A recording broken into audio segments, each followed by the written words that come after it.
హైదరాబాద్ లో కూల్చివేతలు చేపడుతున్న హైడ్రా ఆర్టీఏ కార్యాలయం పక్కనే ఉన్న 36 ఎకరాల ప్రభుత్వ స్థలంలో అక్రమ నిర్మాణాలను తొలగించిన సిబ్బంది 2 కిలోమీటర్ల దూరంలోనే బారికేడ్లను ఏర్పాటు చేసి స్థానికులను అడ్డుకున్న పోలీసులు. తెలంగాణ ప్రభుత్వ ఉద్యోగాల పరిధిలో ఇప్పటికే వెలువడిన నోటిఫికేషన్ నియామక ప్రక్రియ పూర్తి. ఉద్యోగ ప్రకటనల కోసం కీలకమైన ఎస్సీ వర్గీకరణ పూర్తి కావడం, పెండింగ్ నియామకాలు ముగియడంతో సంబంధిత విభాగాలు వర్గీకరణ రోస్టర్ ప్రకారం ఉద్యోగ ఖాళీలను గుర్తింపు. ఈ మేరకు నోటిఫికేషన్ కోసం ఆర్థిక శాఖ అనుమతులు పొందేందుకు కార్యాచరణ సిద్ధం.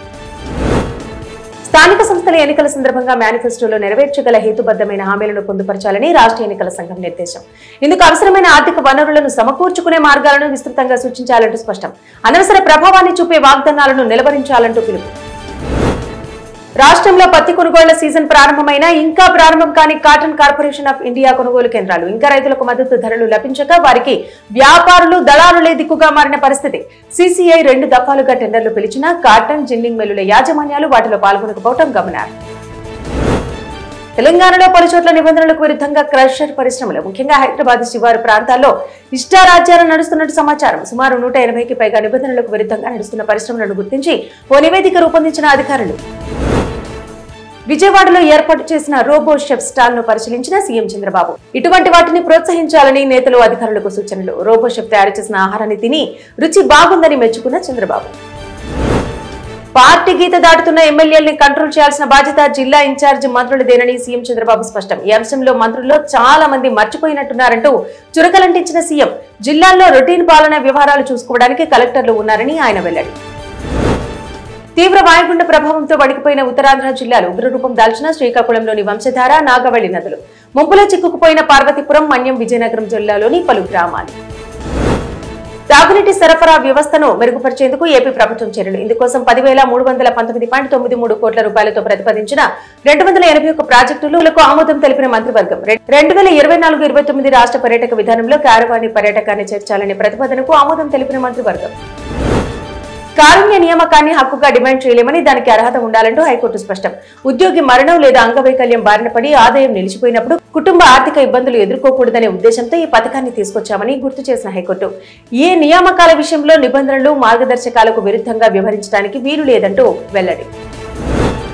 ఇవాళ ఆటో, టాక్సీ, మ్యాక్సీ, క్యాబ్ డ్రైవర్లకు ఒక్కొక్కరికి ఏడాదికి 15,000 రూపాయల చొప్పున ఆర్థిక సహాయం అందించనున్న కూటమి ప్రభుత్వం. తొలి ఏడాది 2,90,669 మంది డ్రైవర్లకు 436 కోట్ల మేర వారి ఖాతాలో జమ చేయనున్నట్టు స్పష్టం. ఈ కార్యక్రమాన్ని సీఎం చంద్రబాబు ప్రారంభించగా హాజరైన పవన్ కళ్యాణ్, మంత్రులు. శ్రీకాకుళం జిల్లాలో నాగవళి నది ఉప్పొంగి ప్రవహించడంతో రైల్వే అండర్ పాస్ చేరుకున్న వరద నీటిలో చిక్కుకుపోయిన ఆర్టీసీ బస్సు. అక్కడి నుండి జేసీబీ సాయంతో బస్సును వరద నీటి నుండి బయటకు తీసిన అధికారులు. ఏటా వర్షాకాలంలో రైల్వే అండర్ పాస్ లోకి వరద నీరు చేరడంతో శాశ్వత పరిష్కారం చూపాలంటూ విజ్ఞప్తి చేస్తున్న అధికారులు. కీలక మలుపు తిరుగుతున్న అస్సాంకు చెందిన ప్రముఖ గాయకుడు జుబిన్ గార్గ్ మరణం కేసు. ఆయనకు విషమిచ్చి ఉంటారని ఆయన బ్యాడ్మింటన్ శేఖర్ జ్యోతి గోస్వామి సంచలన ఆరోపణలు. అతని మేనేజర్, ఫెస్టివల్ ఆర్గనైజేషన్ ఈ కుట్రకు పాల్పడి ఉంటారని ఆరోపణ. ఇజ్రాయెల్, హమాస్ల మధ్య దీర్ఘకాలంగా సాగుతున్న యుద్ధం ముగింపుకు ముందడుగు. ఇందుకు ట్రంప్ ప్రతిపాదించిన 20 సూత్రాల ఫార్ములాను అంగీకరించిన హమాస్. దీనిని అభినందించిన ప్రధాని మోదీ. జాతీయ రహదారులపై ఫాస్ట్ ట్రాక్ చెల్లింపుల విషయంలో 2 కొత్త నిబంధనలను ప్రవేశపెట్టిన కేంద్రం. టోల్ గేట్ల వద్ద ఇప్పటి వరకు సాధారణ రుసుముకు 2 మొత్తం చెల్లించాల్సి వచ్చినందున ఈ నిబంధనలను సడలించిన ప్రభుత్వం. నగదు రూపంలో అయితే 2 రెట్లు కాకుండా యూపీఐ ద్వారా 1.25 రెట్లు చెల్లిస్తే సరిపోతుందని స్పష్టం చేసిన ప్రభుత్వం. నా కుమార్తె కూడా సైబర్ క్రైమ్ బాధితురాలే అని పేర్కొన్న నటుడు అక్షయ్ కుమార్ బాలికలను ఎటువంటి సైబర్ నేరాలపై అప్రమత్తం చేస్తూ పాఠశాలలో కనీసం ఒక పీరియడ్ అయినా పెట్టాలంటూ సూచనలు. ఇండియాతో వాణిజ్య అసమతౌల్యాన్ని అధిగమించేందుకు వ్యవసాయ ఉత్పత్తులు, ఔషధాలు కొనుగోలు చేస్తామని రష్యా అధ్యక్షుడు పుతిన్ స్పష్టం. డిసెంబర్లో భారత పర్యటన గురించి ప్రస్తావిస్తూ మోదీని కలిసేందుకు ఎంతో ఉత్సాహంగా ఉన్నాను అంటూ వెల్లడి. మోదీ నాయకత్వంలో జాతీయవాద ప్రభుత్వాన్ని ప్రశంసించిన పుతిన్. ఇజ్రాయెల్ దాడులతో నరకం చూస్తున్న గాజా ప్రజలకు మద్దతుగా ఇటలీలోని 100 నగరాల్లో సాధారణ సమ్మె నిర్వహణ. ఈ సందర్భంగా జరిగిన ప్రదర్శనలో 20 లక్షల మందికి పైగా పాల్గొన్నారని కార్మిక సంఘం వెల్లడి. అయితే ఈ సమ్మెను ఇటలీ ప్రధాని జార్జియా వ్యతిరేకించడం గమనార్హం.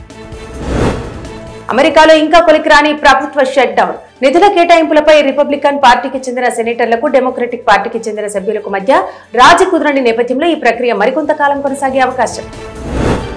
హమాస్ కు డెడ్ లైన్ విధించిన ట్రంప్ ఆదివారం సాయంత్రం 6 గంటల్లోగా గాజా ప్రణాళికలపై ఒప్పందం కుదుర్చుకోవాలని సూచనలు. లేదంటే తీవ్ర పరిణామాలు ఎదుర్కోవాల్సి ఉంటుందంటూ హెచ్చరిక. టీమిండియా బ్యాటర్ రిషబ్ పంత్కు శుభాకాంక్షలు తెలిపిన బీసీసీఐ 154 ఇంటర్నేషనల్ మ్యాచ్లు, 557 ఇంటర్నేషనల్ రన్స్, 250 డిస్మిస్ అంటూ ప్రశంసిస్తూ పోస్ట్. ఇవాళ రిషబ్ పుట్టినరోజు సందర్భంగా శుభాకాంక్షలు తెలుపుతున్న నెటిజన్లు. వెస్టిండీస్ తో టీమిండియాకు జరుగుతున్న మొదటి టెస్ట్ మ్యాచ్ లో భాగంగా మూడో రోజు ఆట ప్రారంభం. 286 పరుగుల భారీ ఆధిక్యంలో ఉన్న టీమిండియా రెండో రోజు ఆట ముగిసేసరికి భారత బ్యాటర్లు నాట్అవుట్ గా నిలిచిన రవీంద్ర జడేజా, వాషింగ్టన్ సుందర్. ప్రపంచ పారా అథ్లెటిక్స్ లో అదరగొట్టిన భారత అథ్లెట్లు పసిడి పథకాలు సొంతం చేసుకున్న నిశాంత్ కుమార్, సిమ్రన్ శర్మ. పురుషుల T47 హై జంప్ లో ఉన్న ఉత్తరప్రదేశ్ కు చెందిన నిషాద్. ప్రపంచ ఛాంపియన్షిప్ లో సత్తా చాటిన భారత వెయిట్ లిఫ్టింగ్ స్టార్ మీరాబాయి. రజతం సొంతం చేసుకున్న మీరాబాయి చాను మొత్తంగా 199 కేజీలు లిఫ్ట్ చేసి రెండో స్థానంలో నిలిచిన మీరా. ఫ్యాంటసీ అడ్వెంచర్ సినిమా మిరాయి త్వరలో ఓటీటీలోకి జియో హాట్స్టార్ వేదికగా అక్టోబర్ 10 నుండి స్ట్రీమింగ్ కానున్నట్టు సమాచారం. ఈ విషయాన్ని తెలుపుతూ ఆ సంస్థ ఓ పోస్టర్ విడుదల. పరిశ్రమలో గుర్తింపు తెచ్చుకోవడానికి స్టార్స్ సైతం ఒడిదుడుకులు ఎదుర్కోవాల్సి వస్తుందని అంశం జాన్వీ కపూర్ స్పందన. బయట వ్యక్తుల కష్టాలు వినడానికి అందరూ ఆసక్తి చూపుతారని, కానీ ఇండస్ట్రీకి చెందిన వారు ఇబ్బందులు పడుతున్నామంటే ఎవరు వినరని ఆమె వెల్లడి. స్టార్ కిడ్స్ ఇబ్బందులు చెప్పినా విడ్డూరంగా ఉంటాయని ఆమె వ్యాఖ్య. బాలకృష్ణ నటిస్తున్న NBK-111 వర్కింగ్ టైటిల్ తో పట్టాలెక్కిన సినిమాకి నిర్మాత వెంకట సతీష్ కిలారు. ఈ నెల 24న పూజ కార్యక్రమాలతో ప్రారంభం కానున్నట్టు ప్రకటన. బాలకృష్ణ ఇందులో మునుపెన్నడూ చూడని శక్తివంతమైన పాత్రలో సరికొత్త లుక్ లో కనిపించనున్నారని చిత్ర బృందం వెల్లడి. కారుణ్య నియామకాన్ని హక్కుగా డిమాండ్ చేయలేమని, దానికి అర్హత ఉండాలంటూ హైకోర్టు స్పష్టం. ఉద్యోగి మరణం లేదా అంగవైకల్యం బారిన పడి ఆదాయం నిలిచిపోయినప్పుడు కుటుంబ ఆర్థిక ఇబ్బందులు ఎదుర్కోకూడదనే ఉద్దేశంతో ఈ పథకాన్ని తీసుకొచ్చామని గుర్తు చేసిన హైకోర్టు, ఏ నియామకాల విషయంలో నిబంధనలు, మార్గదర్శకాలకు విరుద్ధంగా వ్యవహరించడానికి వీలు లేదంటూ వెల్లడి. ఇండియాతో వాణిజ్య అసమతౌల్యాన్ని అధిగమించేందుకు వ్యవసాయ ఉత్పత్తులు, ఔషధాలు కొనుగోలు చేస్తామని రష్యా అధ్యక్షుడు పుతిన్ స్పష్టం. డిసెంబర్లో భారత పర్యటన గురించి ప్రస్తావిస్తూ మోదీని కలిసేందుకు ఎంతో ఉత్సాహంగా ఉన్నాను అంటూ వెల్లడి. మోదీ నాయకత్వంలో జాతీయవాద ప్రభుత్వాన్ని ప్రశంసించిన పుతిన్.